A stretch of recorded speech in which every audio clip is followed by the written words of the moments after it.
Hi, and welcome to Misty and Me with Freedom. My name is Martin, and this is Misty, my 4-year-old Labrador. Misty and Me moved aboard Freedom in March 2020, and together we began a new chapter in our lives. Misty is more than my dog, she's my best friend, companion, and security officer. Ahead of us we know we have many new adventures, and would like to invite you to join us. Simply subscribe and follow to watch as our boat life unfolds. We do hope you enjoy the following vlog and continue to watch. Thank you. Good morning and welcome aboard Freedom with Misty and me.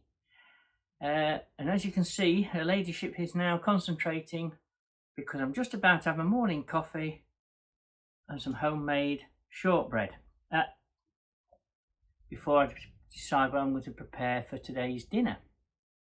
Now, if you've watched my channel before, and I hope you have, you'll know that part of what I do is show how to make creative, economical, healthy food, which is easy to do, but is often not done by people because they assume it's going to be time consuming and difficult. So I'm just going to have my coffee and a bit of shortbread.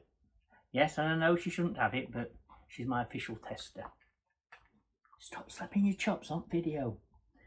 And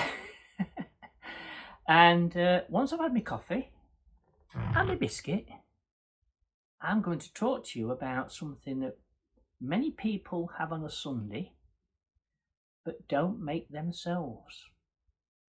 So have a think while I have my coffee, I have my biscuit, and see if you can think what that is.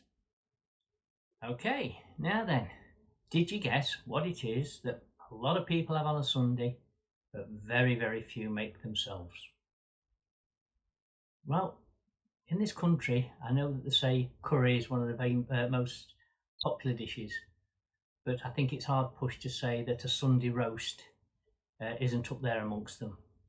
And if I asked you to describe your perfect Sunday roast, the majority of people would be saying roast beef, Yorkshire puddings, rich gravy, roast potatoes and all the veg and trimmings.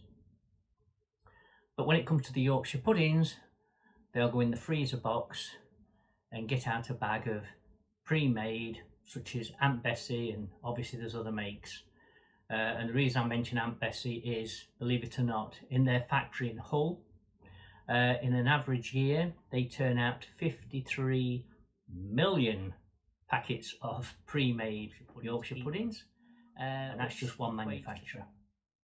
Now, believe it or not, Yorkshire puddings wasn't actually invented by Mrs. Beeton, as most people think, back in 1866.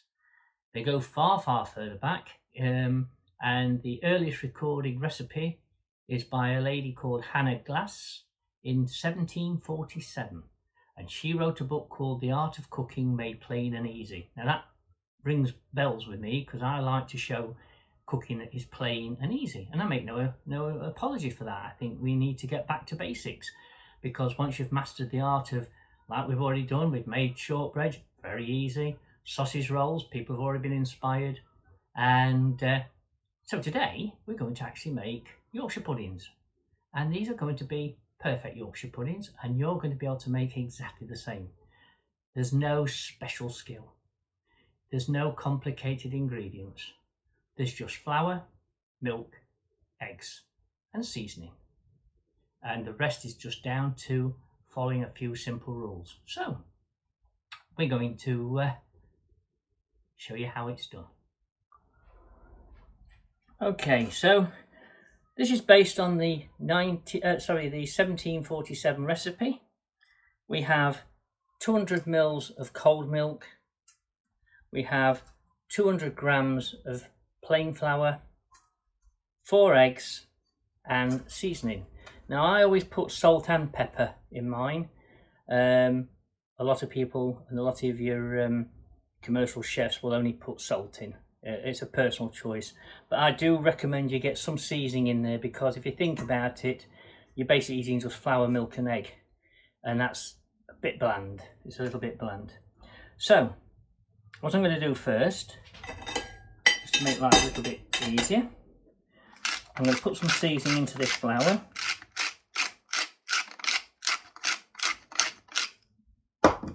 And then I'm going to sieve the flour into the bowl once I've beaten the egg and the milk together. So I'm going to put 4 fresh eggs. These are nice and chilled. I haven't had them in the fridge, but I don't like them to be too warm. For me, they seem to perform better when they're slightly chilled. And you will find that a lot of your celebrity chefs, when they're doing these on the TV, give conflicting advice. I think you'll find that somebody like Gordon Ramsay will tell you that once you've made your batter, you need to put it in the fridge. And such as Jamie Oliver will tell you once you've made your batter, you can use it straight away. So I'm a little bit between the pair of them. I think Gordon Ramsay leaves it in the fridge for an hour. Jamie Oliver doesn't even bother. And I leave it in for half an hour, just to take the warmth out of it, but I don't want it stone cold.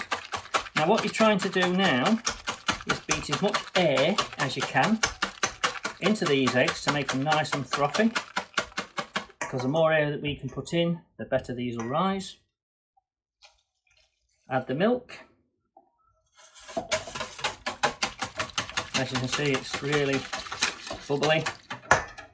And now we're just going to sieve in some flour, a little bit at a time, because we don't want to put too much in. Again, sieving it just to make sure there's no lumps going in from the actual flour itself. And also it adds a little bit of air into that mix. Now the art and the secret of a good Yorkshire pudding is to basically keep it well beaten, and to make sure you've got no flour residue in that mix. Okay, one of the mistakes a lot of people make, and they honestly do, is they don't measure. And I didn't used to. And you can easily make the batter mix then too thick. And what you'll end up with then is a very heavy mixture in the bottom of a pan in the oven that struggles to rise. Okay, so this is the rest of the flour going in.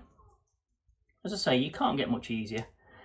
Now, again, Yorkshire puddings have been around a long while, and we associate them with a roast beef dinner, but these are so versatile.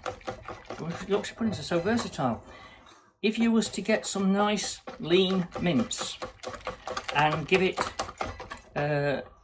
braising with some lovely gravy, onions, carrots, mushrooms, peas, and then fill large Yorkshire puddings, you've got a meal all in one. Now, as you can see, this is all mixing in lovely. It's not a big, thick, heavy mix.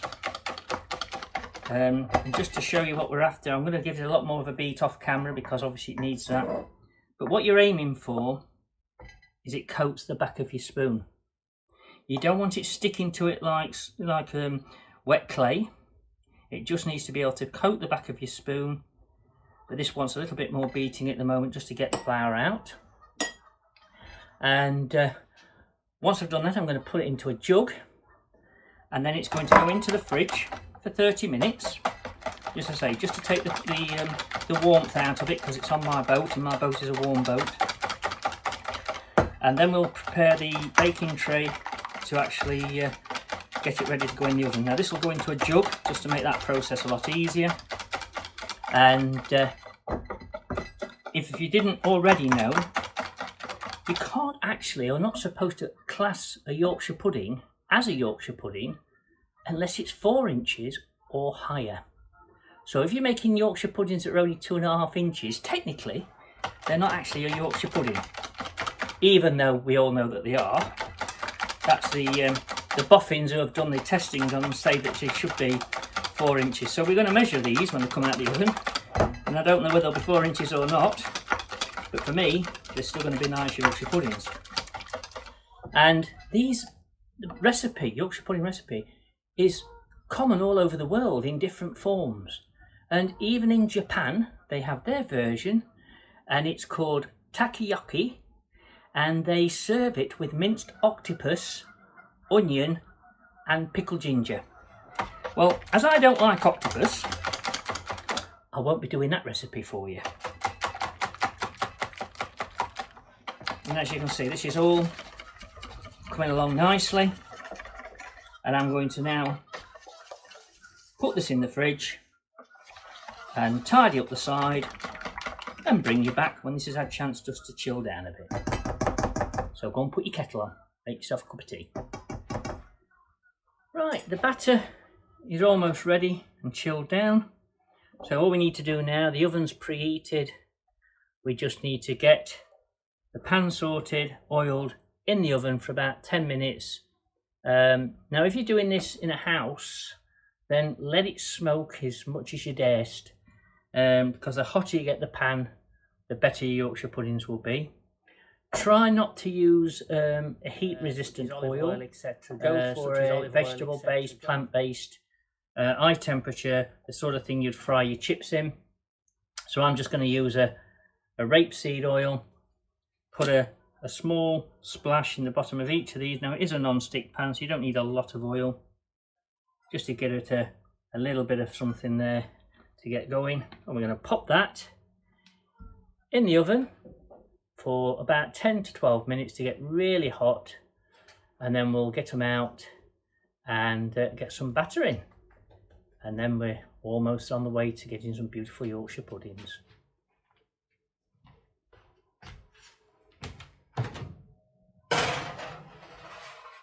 Place that in the middle of the oven, and try not to do your Yorkshire puddings whilst you're doing another item in the oven at the same time.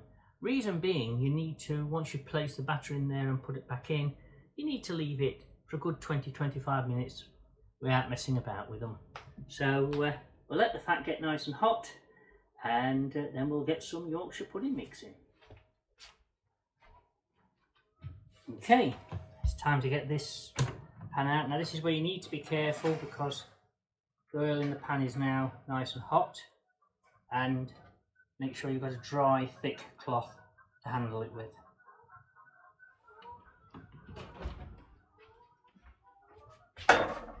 Okay, so we're just going to put in I don't know whether you'll catch this on the camera, but this is actually starting to bake as quick as we put the mixture in.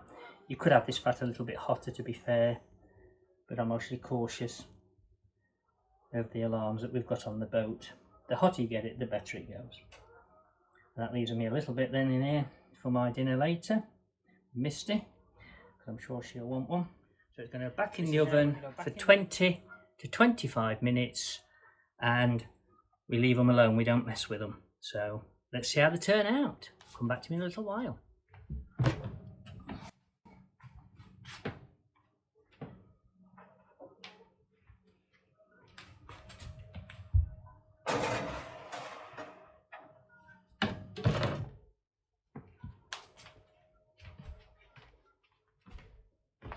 Okay, about 26 minutes later, and this is what you should be seeing out of your oven. Not bad for a first attempt on a boat oven. We'll get them on the side and have a look at them. Okay, I think you'll agree that they definitely look better than any shop bought Yorkshire pudding. And these, don't forget, is made with a recipe and a method that's over 170 years old. Now, technically, you might say that these aren't Yorkshire puddings because we're going to measure one. It's 3.5 inches. So I failed. But do you know something? I'm really not bothered, because what we have is lovely crisp edges, which is what you want. and then a nice soft chewy base, so you get the crunch and the texture that you're looking for. And as I say, that has got to look nicer than any shop bought Yorkshire pudding with very little effort. And I hope that's inspired you. You're definitely going to have the ingredients in your cupboard, and you just need to find that bit of time. You can actually make your batter the night before and stand it in a room that's cool. You don't have to have it in the fridge. Or you can make it a couple of hours before. It's quite forgiving. And I think when you bite into one of these with a nice bit of roast beef or roast chicken, lamb, pork, whatever, you'll enjoy it a lot more than a shop bought Yorkshire pudding. So thank you for watching. I hope it's inspired you, and feel free to post some pictures when you've made yours. Thank you for watching. Goodbye.